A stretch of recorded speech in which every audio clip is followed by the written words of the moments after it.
Hey, what's up, everybody? Welcome to another fresh take. So you see the title. Gonna do my thoughts on Shang-Chi and the Legend of the Ten Rings. Um, First of all, start off with some of the things that I liked. Uh, I liked all of the actors in there. I think everybody did a good job. I was kind of worried about how they were going to use Aquafina, but she did great in my opinion. She was kind of like the audience cipher, and I think she did an awesome job. Tony Leung was great as Wen Wu, aka the Mandarin. Simu did a great job as Shang Chi. I think everybody in the cast, they just did a very, very good job as far as creating. Um, I don't want to say creating the world, but just creating a very good interpretation of the characters from the comics. Now they did have to change some of the stuff from the comics because in the comics, it's not the Mandarin that is Shang Chi's father. It's another character that they weren't going to use. So they did a good job in that. They actually did a good job, in my opinion, with the story as well, because the theme of the movie, in my opinion, from what I saw of it, was basically one of like grief and what happens when you basically need therapy, but you don't get it, and how grief affects people. So that was one of the main things that I thought the movie did well, and they tackled pretty well. Another thing that I like, the fight choreography. Fight choreography was great. They did a good job with the fight choreography. Nothing seemed too crazy, in my opinion, but it felt like it was something that you could see happening with how the characters were and everything like that. Um, Another thing I like, the music, the score. Score was great. Score was on point. We don't talk enough about that with movies too. The score actually was very good. I thought it was done well and not, you know, uh, it wasn't overly egregious at points. I thought they did a good job with it. If you go into a Marvel movie, you also know there's going to be some comedy in it, and the comedy wasn't.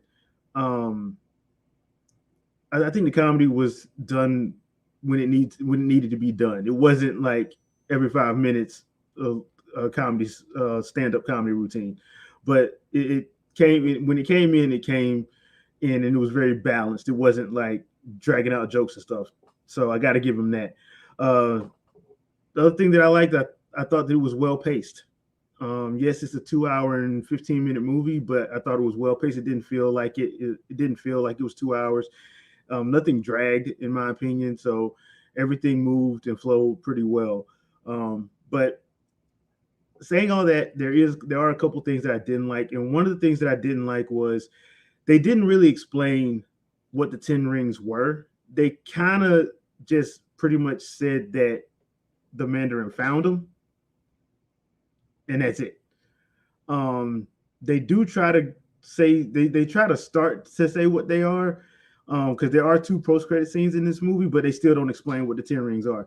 They don't explain how the Mandarin was able to live as long as he lived. I thought that was like those were a couple of questions that kind of needed to be answered. And they another thing that I didn't like is they have such a good villain, and they do one of those Marvel things with the villain that I know a lot of people are not gonna like.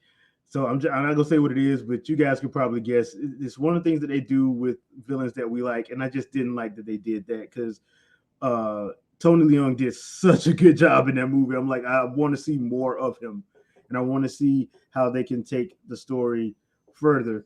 And I just think that that was kind of like a bad thing to what they did. Other than that, I enjoyed it a lot. I enjoyed everything about it. Like I said, it's 2 hours 15 minutes.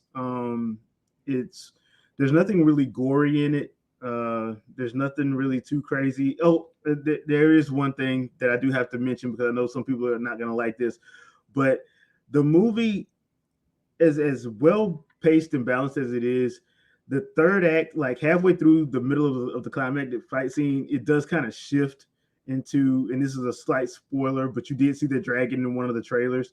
It kind of turns into a kaiju movie, and it feels out of place at certain points, but then it feels in place at certain points. So it's just it is what it is. I don't know how they would fix that because you kind of saw it coming a mile away, but like I said, because they spoiled that in the trailer, so I don't know how you feel about it. To me, it worked and it didn't. It worked at a certain point at the end, but then like some of it just like, okay, dude, this just pretty much kind of doesn't feel right with everything else. But I overall I thought it worked. Sue me. So sue me. Overall I thought it worked. But yeah, I enjoyed the movie. I think it's well worth a I wouldn't say probably full price. I would give it a matinee. It's a nice movie to go see and check out. Do you need to see it on the big screen? Um, in my opinion, yes, just because of the third act, the climax of the film. I think that part needs to be seen on the big screen. Other than that, it's we're in this weird space where, you know, hey, look, it's we got these streaming services, and a lot of these films, if you got a 70, 60, 65 inch plus TV with a good surround sound system, you probably don't need to go to the theaters for a lot of these movies. I'm just going to be honest. But in my opinion, I think this one is one of the ones you would probably be okay with going to see at the theater. The theater I went to, it wasn't that many people in there because we still kind of like doing social distancing a little bit where I live. So it wasn't a full packed theater house, so it wasn't that bad. But yeah, I enjoyed it. I give it a matinee. Leave a comment. Let me know what you guys think. Did you like the film? Did you know anything about the character of Shang-Chi before you went and watched it? Leave a comment. Let me know. And thanks for watching. Thanks for supporting the channel. See you guys Sunday on the Winging It podcast. And peace.